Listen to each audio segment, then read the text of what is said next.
देश में महिषासुर व रावण को अपना पूर्वज मानने वालों की जमात आज बढ़ने लगी है। महिषासुर और रावण दोनों ही विजयदशमी त्योहार से जुड़े हुए हैं। विजयदशमी अर्थात जीत की दशमी। लेकिन किसकी जीत, किस पर जीत, कौन जीता, कौन हारा, किसे मारा गया, किसने मारा, क्यों मारा, किसी की मृत्यु पर उल्लास क्यों, किसे मनाना चाहिए मृत्यु पर उल्लास।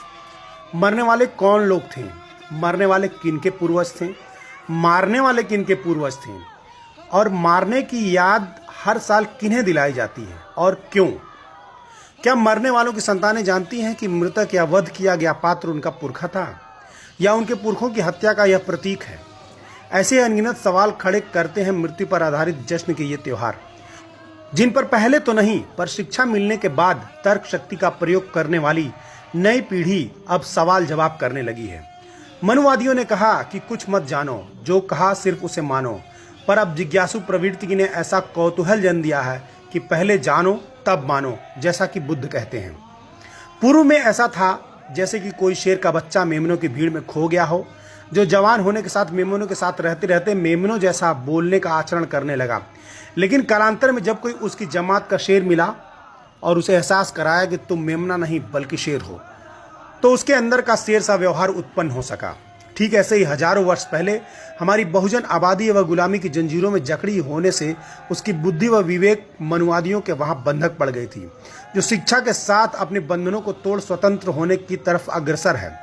तभी तो उस महिषासुर को, जिसे हम कलंकित असुर, राक्षस, बुरा चरित्र आदि का कहकर हे दृष्टि से देखते थे, आज उसकी शहादत दिवस, उसे मारने का मंचन करने वालों पर मुकदमा दर्ज करवाने की शुरुआत व देवी दुर्गा की जगह महिषासुर को पिता की दृष्टि से देखते हुए उसे सार्वजनिक तौर पर चुम्बन लेने तक की साहसिक स्थितियां पैदा होने लगी हैं।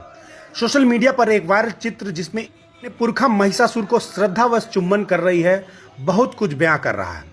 अब वह संकोच खत्म होने लगा है कि महिषासुर या रावण को अपना मानने वाले या अपने कुल परंपरा का जानने वाले लोग छुपने वाले नहीं हैं, बल्कि उन साजिशों को समझने लगे हैं जिसके तहत उनके राजाओं, नायकों को कथित असुर घोषित कर छल से मारा गया।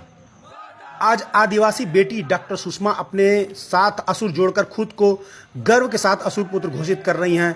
झारखंड के मुख्यमंत्री शिबू सोरेन जी रावण दहन पर रावण को जलाने का इनकार करते हुए रावण को अपना पूर्वज कह चुके हैं। तमिलनाडु के पूर्व मुख्यमंत्री करुणानिधि जी की बेटी कनिमोझी जी खुद को असुर शूद्र पुत्री संसद में कह चुकी हैं। समाजवादी पार्टी के प्रोफेसर राम गोपाल यादव जी समूची ओबीसी कम्युनिटी को राज्यसभा में शूद्र कह चुके हैं। छत्तीसगढ़ के मुख्यमंत्री भूपेश बघेल के पिता जी व छत्तीसगढ़ के पेरियार के नाम से विख्यात नंद कुमार बघेल जी रावण को बहुजनों का पूर्वज बताते हुए रावण को मत जलाओ नामक किताब लिख चुके हैं, जो वर्तमान में प्रतिबंधित है। प्रख्यात लेखक सुभाष गुप्ता जी अपना नाम मुद्रा राक्षस में लिख रहे हैं। सोचने का विषय है कि वेद पुराण या हिंदू शास्त्र, स्मृतियां, रामायण, महाभारत आदि आर्य ऋषियों या विद्वानों ने लिखे हैं, जिसमें कहीं भी किसी राक्षस को व्यभिचारी, बलात्कारी नहीं बताया गया है, जबकि उन्हीं के द्वारा ब्रह्मा, विष्णु, इंद्र आदि को क्या कुछ करते नहीं लिखा गया है। इस देश का असुर राक्षस अर्थात मूल निवासी अपने स्वाभिमान से समझौता नहीं करता रहा है। वह व्यभिचारी, अन्यायी, सुरा सेवक नहीं था, फिर वह कथित राक्षस है क्यों?